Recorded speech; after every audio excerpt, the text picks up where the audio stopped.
তো হ্যালো বন্ধুরা, তোমরা সবাই কেমন আছো? আশা করি তোমরা সবাই ভালো আছো। আমরা যাচ্ছি আজকে বিধাননগর পুজো দেখতে। তো আশা করি তোমাদের পুজোটা ভালো লাগবে। তোমরা আমরা সাথে থাকো ছোট্ট মিনি ব্লকে।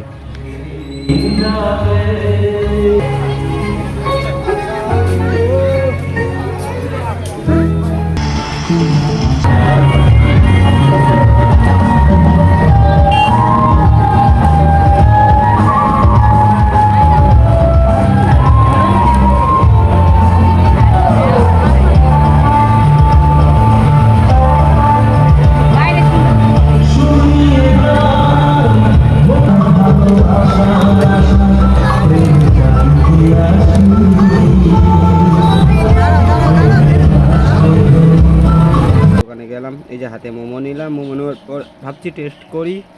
টেস্ট করার পর দেখলাম খাই, একদম পারফেক্ট ছিল মোমোটা আর কি, মানে খাওয়ার মতো।